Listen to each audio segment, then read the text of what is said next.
Dzień dobry, cześć. Witam Was, moi mili widzowie, bardzo serdecznie w kolejnej relacji z Zielonej Odry. Jeżeli widzu drogi jesteś na tym kanale po raz pierwszy, to tylko szybko napomknę, że Zielona Odra to jest rowerowy szlak teoretyczny, hipotetyczny. A skąd on wiedzie i dokąd zmierza i skąd pomysł na te relacje, to w opisie do tego filmu znajdziesz wszystkie potrzebne, pomocne informacje. A jeżeli, mój drogi widzu, nie jesteś po raz pierwszy tutaj, no to już przybliżam koncept dzisiejszej eskapady. Ostatnio zakończyliśmy naszą wspólną wędrówkę na moście w Krajniku, więc i z tego to punktu startujemy dalej. Tak naprawdę to najdogodniej jest wystartować z którejś ze stacji kolejowych na Nadodrzance, z Krzewina na przykład lub Lisiego Pola. Krzewin ma dogodny peron i dojedziecie drogą wojewódzką. Lisie Pole natomiast ma mniej dogodny peron i dojedziecie tak bardziej terenowo. Albo też dojechać możecie, że tak metaforycznie powiem, skądkolwiek niemiecką Odrą Nysą. To już wszystko pozostawiam waszej kreatywności. I co my w tym Krajniku robimy już na starcie? Otóż już na starcie porzucamy Zieloną Odrę, gdyż z niewyjaśnionych przyczyn, a może raczej z takich bardziej zadawnionych przyczyn, Zielona Odra wyprowadziłaby nas od razu na wzgórza nadodrzańskie z pominięciem pięknej widokowo drogi do Zatoni Dolnej, wraz z największą atrakcją w tym rejonie, czyli Doliną Miłości. Brzmieć to może troszeczkę pretensjonalnie, ale już opowiadam dokładnie, z czym tu za chwilę będziemy mieć do czynienia. I dlaczego to nie jest tak, jak być może część z was myśli. Ta efektowna nazwa dotyczy fragmentu zalesionych skarp nadodrzańskich, które w XIX wieku stały się, za sprawą Anny von Humbert, romantycznym parkiem krajobrazowym. Oczywiście nazwa, jakżeż nieprzypadkowa, miała przyciągać zakochanych, spacerowiczów i wszystkich tych, którzy szukali tu czegoś więcej niż tylko samych widoków. Sercem całej kompozycji stała się woda, a dokładniej źródło Klotyldy oraz 3 stawy. Dzisiaj zostały 2, bo jeden zniknął na początku XX wieku, kiedy zaczęto wydobywać tutaj glinkę ceramiczną. Na niewielkich wysepkach 2 stawów znajdują się oczywiście romantyczne rzeźby posągi, pierwotnie zwane Apollo i Diana, później przechrzczone na bardziej swojskich Adama i Ewę. W XX wieku część doliny wykorzystano pod właśnie wydobycie glinki. Zniknął jeden ze stawów, a po II wojnie światowej teren ten zaczął jeszcze mocniej się przekształcać. Pojawiły się nowe formy terenu, bardziej surowe, mniej uporządkowane i tak powstał krajobraz, który dzisiaj jest mieszanką tego, co pierwotnie zaplanowane oraz, jakby to powiedzieć, takich warstw wtórnych. Dzisiaj na pierwszy rzut oka mało co się może kojarzyć z takim typowym XIX-wiecznym parkiem romantycznym. Tym bardziej są zaskakujące pewne fragmenty i miejsca. W 1992 roku Dolina Miłości została objęta ochroną jako zabytek. Teren częściowo zrewitalizowano, odnowiono część ścieżek i przywrócono funkcje turystyczne.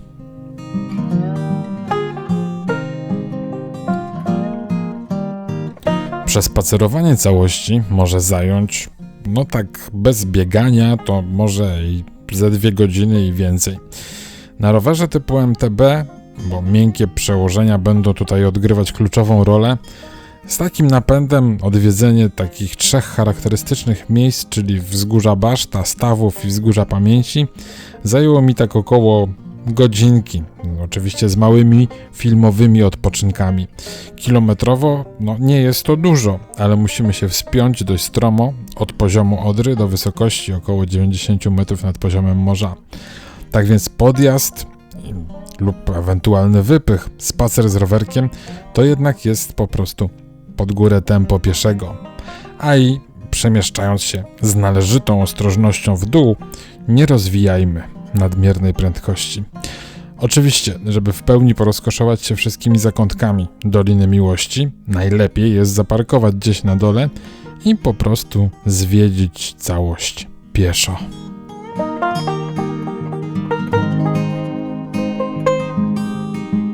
Zatonii Dolnej po trudach wspinaczkowych możemy się zregenerować w Cafe Beata. Wyglądało nawet pod koniec marca na otwarte. Ale polecić nie mogę, bo nie odwiedziłem. Opinie na Google są bardzo zachęcające. Nie odwiedziłem, bo oczywiście plan naszej wycieczki okazuje się być nad wyraz napięty. Tak jakby kiedyś nie był. Z Krajnika do Osinowa Dolnego moją wariacją na temat Zielonej Odry jest około 40 km. Ale po drodze tyle się dzieje, tyle trzeba zjeżdżać w bok, trzeba pchać rower i tak dalej. Ale dobra, okej, po kolei. No, na razie niby nie trzeba pchać roweru, no ale szczerze mówiąc, można. Wyjazd z Zatonii z powrotem na górki jest taki dość na samym starcie już intensywny. Nie wiem, ile tu jest procent nachylenia, ale na szczęście odległościowo nie ma tego aż tak dużo. Po pierwszych takich najcięższych metrach potem robi się już trochę łatwiej.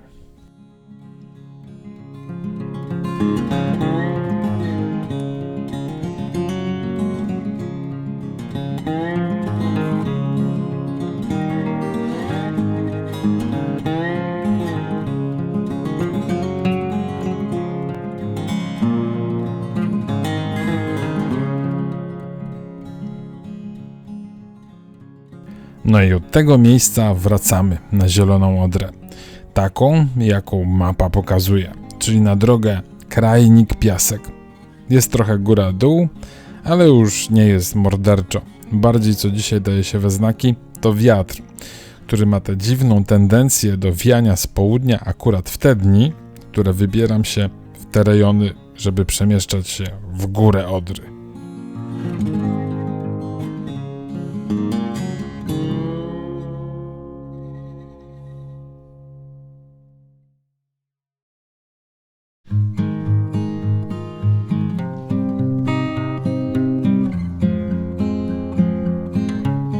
I żeby nie być gołosłownym, oto widok na odnogę Odry z umocnionego wału przeciwpowodziowego w miejscowości Piasek. Na rzece wyraźnie zaczynają się robić takie małe grzywki fal. Jedyny ratunek, jedyne lekarstwo na to z powrotem po prostu schować się do lasu. Te następne 5 km z Piasku do Bielinka jest ewidentnie, jak do tej pory, najbardziej odpoczynkowe. Z jednej strony droga niby nieurozmaicona, monotonna taka, ale z drugiej strony jest po prostu trochę wytchnienia, trochę czystej, rowerowej przyjemności z przemieszczania się. Tym bardziej, że już na samym początku Bielinka warto zjechać w bok z drogi oczywistej na chwilkę, żeby rzucić okiem na całkiem sporą sztuczną zatoczkę, jaka powstała na wskutek eksploatacji żwiru w żwirowni Bielinek. Rozlewisko jest na tyle duże, że sama część industrialna trochę ginie w całości pejzażu krajobrazu, a przynajmniej tak to wygląda od strony tej szutrowej drogi prowadzącej od wsi.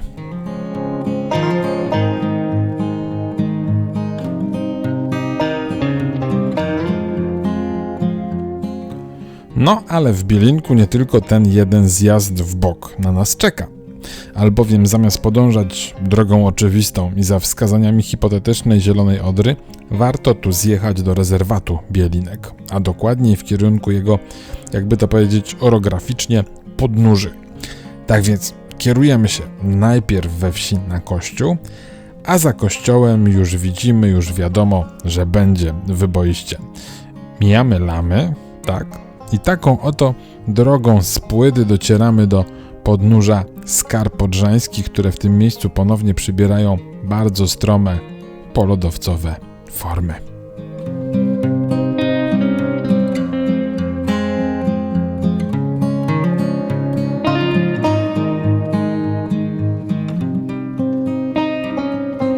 No tutaj to szczerze mówiąc króluje wypych. Zresztą może i słusznie, bowiem poruszamy się niebieskim szlakiem pieszym, który meandruje poprzez wszystkie wąwozy Skarpy Odrzańskiej. I szczerze mówiąc, taki jeden zawijasek z wielu już wystarcza. Wystarcza, po pierwsze, żeby wydostać się na całkiem interesujący punkt widokowy z interesującym widokiem na Dolinę Odry, Oczywiście w miarę postępującej wiosny widok ten tutaj nieco zarasta, chociaż właściwie powinienem powiedzieć zaliścia się. Ale teraz jest niemal idealnie. A po drugie, wystarcza, żeby się zmęczyć. Na szczęście jest droga ucieczki z pierwszego cypla. Oczywiście przebycie całej trasy niebieskiego szlaku poprzez wszystkie wąwozy jest bardzo, bardzo kuszące. Ale nie dzisiaj, bo to jeszcze nie koniec atrakcji, a do Osinowa Dolnego mamy jeszcze parę kilometrów.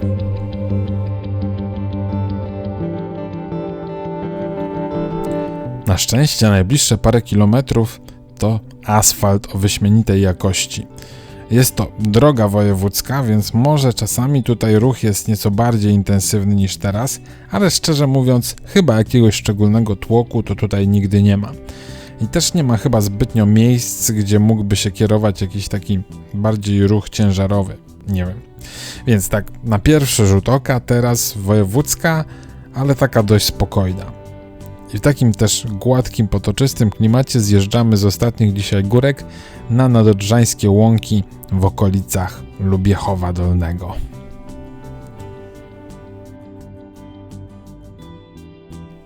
No i przed Cedynią mamy jakieś 4 km drogi prostej, niemal prostej jak strzała.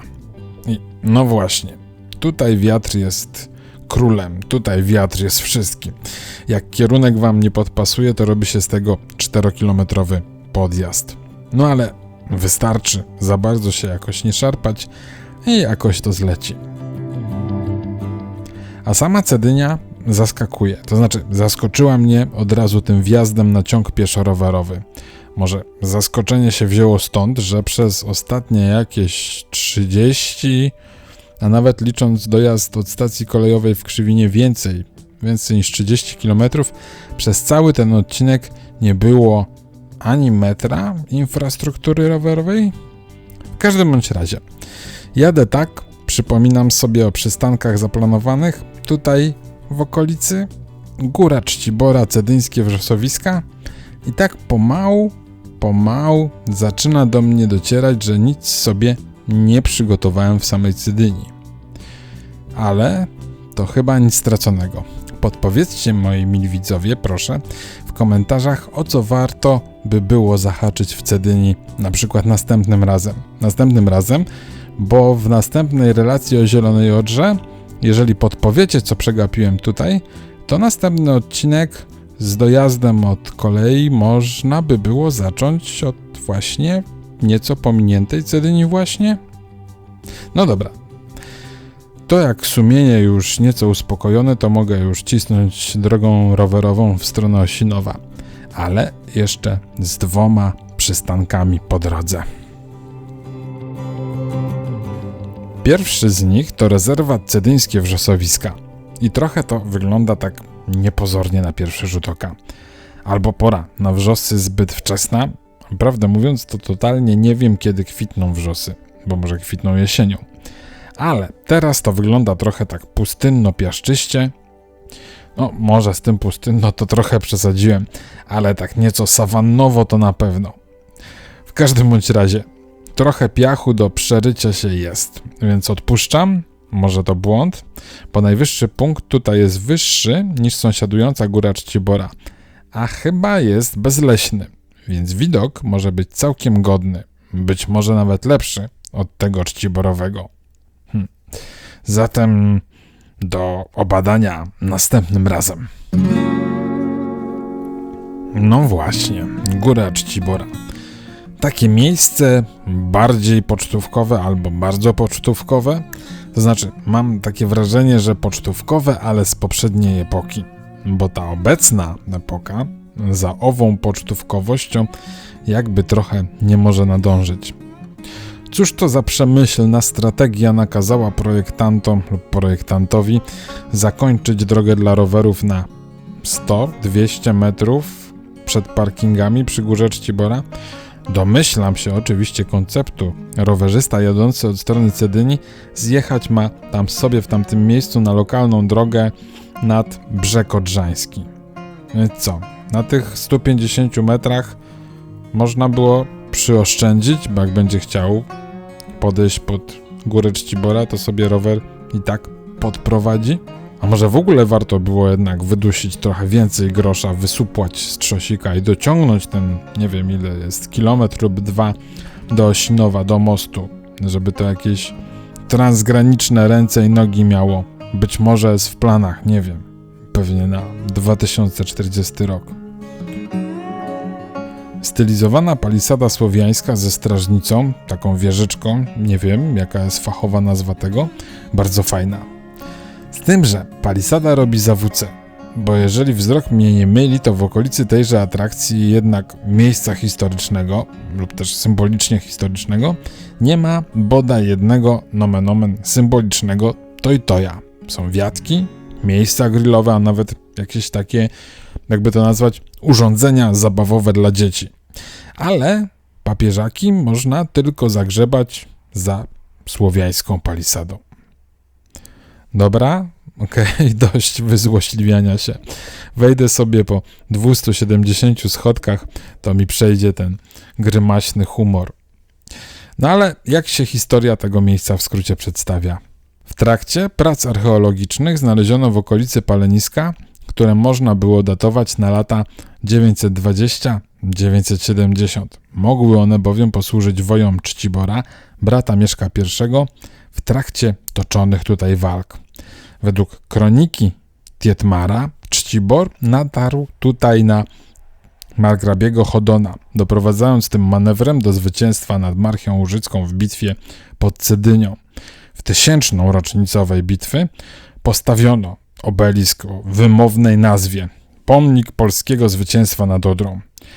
I chyba w trzeciej dekadzie XXI wieku należałoby trochę więcej uwagi poświęcić temu miejscu. Ogólnie wygląda na cały czas dość chętnie odwiedzane. Jeszcze chętnie odwiedzany jest pobliski Osinów Dolny, ale żeby tam się dostać, a nie chcąc cisnąć zatłoczoną już w tym miejscu wojewódzką, można, a nawet chyba trochę trzeba, skorzystać ze śladu po dawnej linii kolejowej Cedynia-Hohenwunden. No i właśnie, Osinów Dolny. Esencja handlowego pogranicza. Krajnik Dolny, przez który mieliśmy okazję przejeżdżać w poprzednim odcinku Zielonej Odry, no to jednak, wybacz drogi krajniku, taki ubogi krewny jest. Porozkoszujcie się chwilkę widokami bogactwa tegoż wszystkiego, gdyż po tylu kilometrach w spokojnych tonacjach zieleni nie bardzo umiem opisać tę nagłą ferię barw. A ja w tym czasie przedostanę się w stronę ostatnich kadrów naszej dzisiejszej wycieczki. –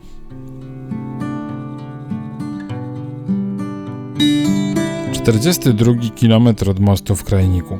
I co istotne komunikacyjnie, po drodze na Odrze nie ma innych mostów, więc jeżeli planujecie powiązać ten odcinek Zielonej Odry na przykład z Odrą Nysą, to w tym rejonie tylko w 2 miejscach możecie dostać się na drugi brzeg.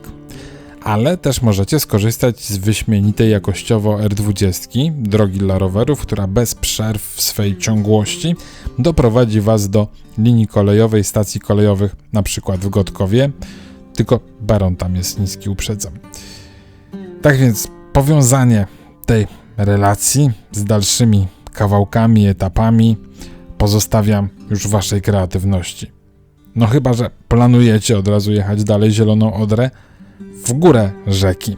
Wtedy musicie poczekać na następny odcinek na Waszym ulubionym kanale YouTube'owym, bo ja muszę teraz chwilkę odsapnąć, no i oczywiście zajrzeć też w inne rejony, ale na Zieloną Odrę na pewno wrócimy. Także dzisiaj już bardzo dziękuję Wam za wspólnie spędzony czas i żegnam się już, ale oczywiście tymczasowo, bo do następnego razu. Do zobaczenia, cześć!